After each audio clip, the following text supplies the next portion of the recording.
पाकिस्तान पर भारत की बड़ी स्ट्राइक से जुड़े अपडेट आपको बता दें। पाकिस्तान की सभी उड़ानों पर पाबंदी लगा दी गई है। तो भारत ने पाकिस्तान के लिए बंद किया अपना एयर स्पेस 23 मई तक। पाकिस्तान के लिए एयर स्पेस को बंद किया गया।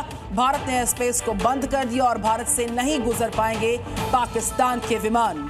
यानी भारत ने पाकिस्तान के लिए एयर स्पेस पूरी तरह से बंद कर दिया है और जितनी भी पाकिस्तानी एयरलाइंस हैं उनकी कोई भी फ्लाइट अब भारत के एयर स्पेस में नहीं उड़ पाएगी। एयर स्पेस बंद है और मिलिट्री एयरक्राफ्ट को भी इजाजत नहीं है पाकिस्तान के कि वो भारत के एयर स्पेस का इस्तेमाल कर सके।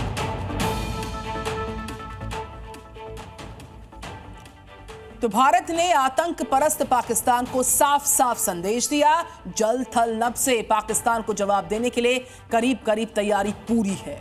हालांकि जवाब कब, कैसे और कहां दिया जाएगा, यह दुश्मन की हर धड़कन में खौफ पैदा कर रहा है। क्योंकि हिंदुस्तान एक्शन में है, सेना को खुली छूट है। अब आर पार की लड़ाई होगी। पाकिस्तान पर प्रहार करने के लिए इंडियन आर्मी, इंडियन नेवी और इंडियन एयरफोर्स को ग्रीन सिग्नल मिल चुका है। पाकिस्तान को सबक सिखाने के लिए तीनों मोर्चे पर तैयारी शुरू हो चुकी है। सिर्फ एक ऑर्डर और पाकिस्तान का नामो निशान मिटना तय। पहलगाम में आतंकी हमले का बदला पाकिस्तान के लिए कयामत जैसा होगा। जहां तक पाकिस्तान सोच नहीं सकता वहां तक तबाही मचेगी और इसी डर के सदमे में पाकिस्तान की नींद उड़ चुकी है। पाकिस्तान के विदेश मंत्री, रक्षा मंत्री की रातों की नींद उड़ चुकी है। तनावपूर्ण माहौल के बीच असदुद्दीन ओवैसी पाकिस्तान पर जुबानी बम गोले दाग रहे हैं। पहले न्यूक्लियर धमकी का जवाब 30 मिनट से दिया, तो अब पाकिस्तान पर मलेरिया वाला अटैक कर दिया। पाकिस्तान में तुम एक मलेरिया की दवा नहीं बना सकते, तुम एक मोटरसाइकिल का टायर तैयार नहीं कर सकते। भारत बहुत आगे है, भारत से पंगा मत लो। खुले मन से पाकिस्तान को उसकी औकात दिखाने वाले ओवैसी आंख बबूला हैं। पाकिस्तान की धमकी का मुंह तोड़ जवाब दे रहे हैं और शहबाज शरीफ को चेतावनी दे रहे हैं, भारत से पंगा मत लेना नहीं तो महंगा पड़ेगा। इतना ही नहीं, जो पाकिस्तान चीन के दम पर युद्ध की घड़ी में उछल कूद मचा रहा है, ओवैसी ने उसकी भी पोल खोल दी और बता दिया जिस चीन को पाकिस्तान अपना आका मानती है वही चीन पाकिस्तानी मुसलमानों को बंदी बनाकर मांस खिला रहा है। ओवैसी का ये बयान पाकिस्तान के साथ साथ देश के तमाम मुसलमानों के लिए भी है, खुद को मुस्लिमों का रहनुमा बताने वाले तमाम नेताओं के लिए भी है जो रहते तो हिंदुस्तान में है लेकिन झुकाव कहीं और है। बड़ी खबर है पहलगाम जांच में एक नए खुलासे की। पहलगाम अटैक के बारे में एक और बड़ी जानकारी सूत्रों से आई है सामने।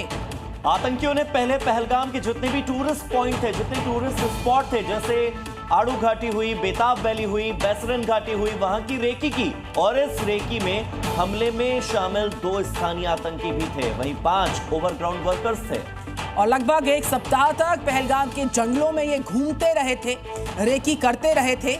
आतंकियों ने पहले बेताब वैली को टारगेट बनाने की प्लानिंग की, लेकिन आखिरी वक्त में इस प्लानिंग को बदला गया और बैसरन टूरिस्ट स्पॉट को चुना गया, क्योंकि आतंकियों के लिए इस इलाके से हमला करके भागना काफी ज्यादा आसान था। और अंत तक ये जानकारी साथ ही OGW और पाकिस्तानी हैंडलर और 2 पाकिस्तानी आतंकी के अलावा किसी से भी साझा नहीं की गई।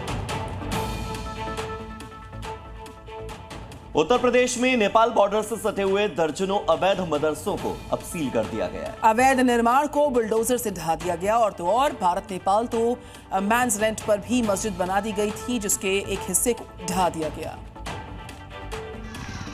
क्योंकि नेपाल से सटे इन अवैध मदरसों में अवैध गतिविधियों के पहले भी इनपुट मिले थे। पाकिस्तान से तनाव के बीच नेपाल के रास्ते कोई घुसपैठ या इन अवैध ठिकानों पर कोई भी संदिग्ध शरण न लेने पाए, इसीलिए ये कार्रवाई है। अकेले महाराजगंज नहीं बल्कि नेपाल सीमा से सटे लगभग सभी जिलों योगी फोर्स और स्थानीय प्रशासन ने ये अभियान चलाया। ये 3 तस्वीरें इसकी गवाह हैं। अवैध मदरसों पर कार्रवाई का मकसद एक ही है, कोई संदिग्ध आदमी इन मदरसों में शरण न लेने पाए। कुल मिलाकर नेपाल बॉर्डर पर योगी की स्ट्राइक जारी है ताकि कोई भी संदिग्ध नेपाल के रास्ते भारत में न घुसने पाए।